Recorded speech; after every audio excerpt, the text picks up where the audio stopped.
Hey guys, welcome back. I've got Chewbacca here with me, and I wanted to give you guys an update on what's going on around here and share something I had work for me recently involving ball python care.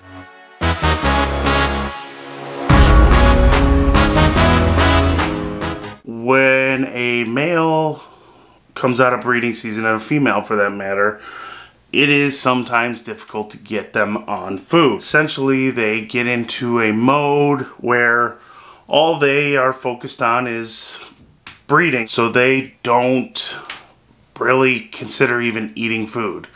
And it's not for every male. Some will eat through the breeding season, but the vast majority of I've had experience with so far, they do go off food at some point, and some are easier to get back on food. Sometimes it just takes washing them in a dish soap bath or soaking them in a little bit of disinfectant to get the scent of the female off of them. That works for the female most times. After she lays her eggs or after that breeding season, you'll wash them up, give them a new tub, fresh substrate, all of that, fresh water bowl, everything clean.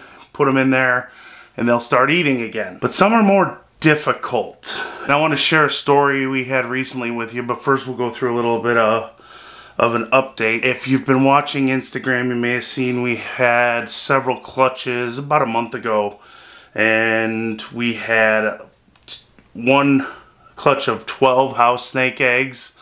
I'm excited about that one. That's both parents are KZN Reds. They are both het T-positive albino, so I'm excited to see a KZN T-positive albino house snake potentially. And then we had another clutch of 6 eggs that have the potential to be T-positive or T-negative or hypo, or a mixture of those. So very excited. That one was a week after the other. So I think around end of September, beginning October, those will be hatching out. I'll have videos for you on those and show you guys the process of putting those eggs in the egg box and them hatching out. Also, there's going to be a few males I potentially put up on MorphMarket, so keep an eye out on Instagram, MorphMarket.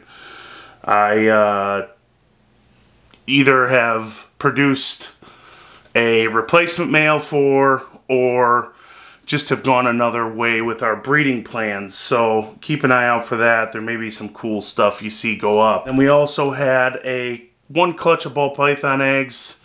We thought Aurora had reabsorbed, and we were cleaning out the reptile room one day, doing a deep clean, and opened up her tub, and she's laying on 7 eggs.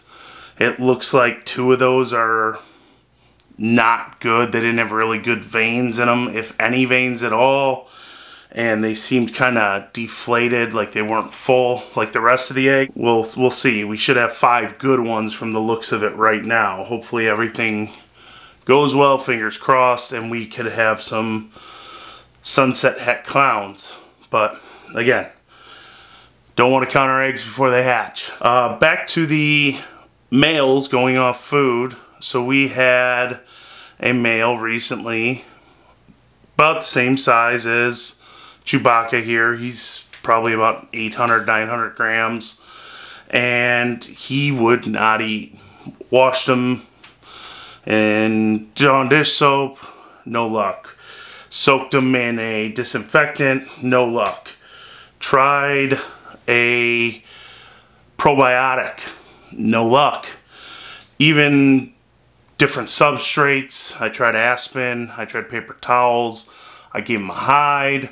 None of that really worked for me. So recently I tried something that, you know, we've had luck in the past with other smaller snakes where you'll put them in a small sealed box overnight in their enclosure so they can't really get out, and you put them in there with a prey item that they can eat, and they're forced to be close to that prey item so they can't hide from it or move away from it. So the hope is they'll start eating it, and typically once they start eating, that gets the stomach acids and everything flowing down there, they're going to continue to eat.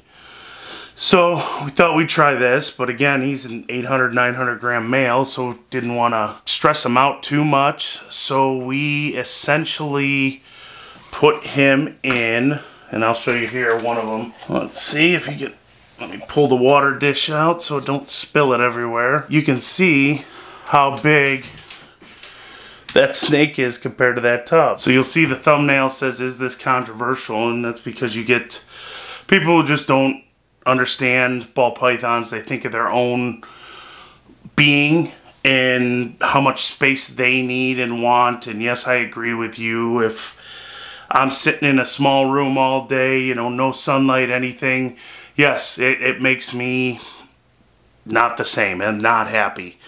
But I'm not a ball python. These animals are different. They have different needs. They have different things that they want and need. And typically it's food, breeding, sleep, and overall else, safety or protection from predators.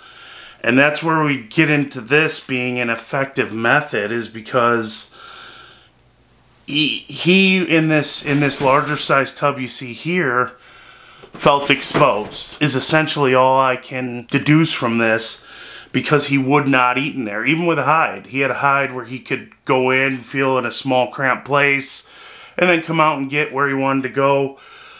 But part of cleaning out a tub and a water dish and all that new stuff and giving him a bath when he got done with breeding season, the whole idea is you're putting them in an unfamiliar place with unfamiliar smells for them, or unfamiliar scents.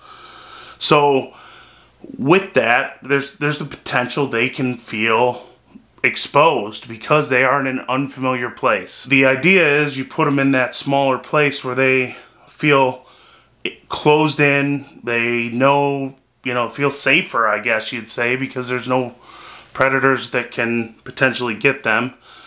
There's nowhere for a predator to be. They can see everything that's in there.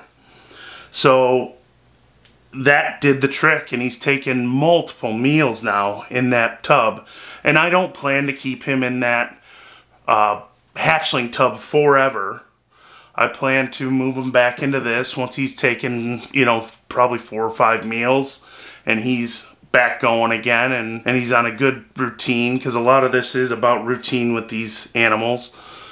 And we will see how he does that. And when he's good and ready, he'll come into this larger one and he'll eat when he feels comfortable about that. Well guys, I hope this video was helpful. Let me know down in the comments below things you've tried to get a male or a female back on food, and whether it's worked or not. Follow us on Facebook, Instagram, MorphMarket. Keep an eye out for those males I told you I'm going to be putting up there, along with those clutches as they hatch in the next month or two. Please like, subscribe, hit that notification bell down below, and we will see you on the next one.